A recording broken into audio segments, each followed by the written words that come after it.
200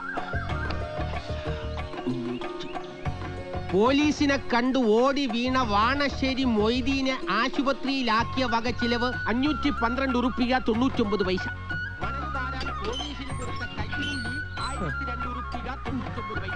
രാത്രി മണല് വാരാൻ petrol max കൊണ്ടുവന്ന ചെലവ്.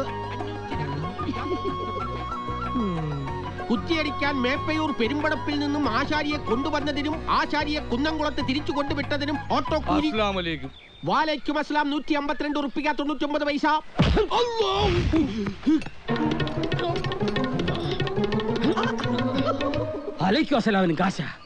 മുതലാളി കുറ്റിയടിക്കാൻ ആശാരിനെ കൊണ്ടുവന്നതിന്റെ ഓട്ടോ കൂലിയുടെ കണക്കാ പറഞ്ഞത്. അതിനിടയ്ക്ക് ഇയാൾ കുറ്റിയടിക്കാൻ ആശാരിനെ ജീപ്പി കൊണ്ട് നമ്മളല്ലേ അതിനെന്തിനാണ് ഓട്ടോ കാശ്? മുതലാളി കുറ്റി അടിക്കാൻ വന്നിട്ട് കുറ്റി അടിക്കാതെ പോയ ആശാരിന്റെ കണക്കാ പറഞ്ഞത്. കുറ്റി അടിക്കാൻ വന്നിട്ട് കുറ്റി അടിക്കാതെ പോയ ആശാരി അതേ ആശാരി.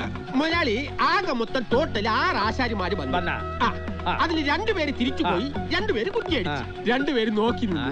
ആദ്യം പോയ 2 പേര് വീണ്ടും തിരിച്ചു വന്നു. അപ്പൊ എത്രയായി?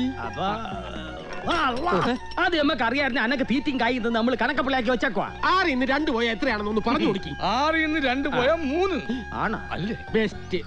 നോക്കൂത്തിയല്ലേ നിക്കാണ്ട് പോയി കണക്ക് കൃത്യമായിട്ട് എഴുതി വൈ. നല്ല നല്ല മൊഞ്ചത്തികൾ പെൺകുട്ടികളുള്ള 3-4 ഫോട്ടോ എടുക്കാനിക്കട്ടെ. ഇത് മൈമൂന, അത് കമറുന്നീസ. ചായ എന്നോട് പാരാ ചായ കൊണ്ടുവരാൻ പറഞ്ഞ്? അനക്ക് ചായപ്പൊടിയുടെ വില എന്താണെന്ന് അറിയാം. പോയിരുന്ന് കുടിക്കടി അല്ല പഠിക്കടി. ഇങ്ങ അന്നോളും കുട്ടിയെ. ഫോട്ടോ ഏത് ഫോട്ടോ? എന്ത് ഫോട്ടോ? ഫോട്ടോ അത് കുഞ്ഞാപ്പൂന് കൊടുക്കാനാ. കുഞ്ഞാപ്പൂന് മമ്പറ നേർച്ചയ്ക്ക് വന്ന സർക്കസ് പരിപാടിന്റെ ഫോട്ടോ വേണോന്ന് ഇവനോട് പറഞ്ഞിരുന്നു. അതവ ഇന്നെ കൊണ്ടുവന്ന് കാണിച്ചത്. ആനമയിലോട്ടങ്ങളുടെ ഫോട്ടോ നമുക്ക് കാണണ വേണ്ട. എന്തിനാ ഉപ്പ? കുഞ്ഞാപ്പുക്കാനെ നിക്കാഹ് കഴിപ്പിക്കാനല്ലേ ഈ പെൺകുട്ടികളുടെ ഫോട്ടോയും എടുത്ത് ബിരാനക്കാനെ കുഞ്ഞാപ്പുക്കാന്റെ വീട്ടിലേക്ക് പറഞ്ഞു വിടുന്നത്. കുഞ്ഞാപ്പുക്ക എന്നെ അല്ലാണ്ട് ഈ ദുനിയാവിൽ ഒരു പെണ്ണിനെയും കെട്ടാൻ പോടില്ല. നിങ്ങൾ കണ്ടോ?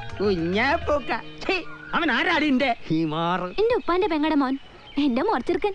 എന്തേ എന്റെ തൊള്ളയിൽ ജീവനുണ്ടെങ്കിൽ അന്നെ അവന് ഞമ്മ കെട്ടിച്ചു കൊടുക്കൂല. ബിവാത്തു എടി ബിവാത്തു. എന്താ മുതലാളി എന്നെ വിളിച്ചാ? ഞാനോടാ ബിവാത്തു. അങ്ങോട്ട് മാറി. എന്താ മനസ്സിനെ എന്റെ മോളോട് പറ എന്റെ തനി സ്വരൂപം കാണാനുള്ള സന്ദർഭം ഉണ്ടാക്കരുതെന്ന്. അതിന് ഞാൻ പറയണോ? ഇങ്ങക്ക് പറഞ്ഞൂടെ? ഇങ്ങക്കെന്താ പ്രാന്ത് പിടിച്ചോ? അടുക്കളയിൽ ഒരു 100 കൂട്ടം ജോലി കിടക്കണം. ഏതായാലും വന്ന സ്ഥിതിക്ക് ഇത് ലേശ മനസ്സിലായിട്ടോളി.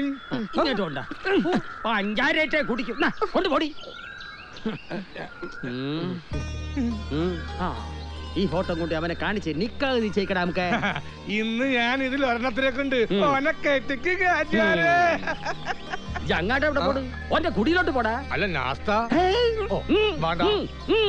അല്ല മുതലാളി ഞമ്മൾ എങ്ങോട്ട് പോണോ? അന്റെ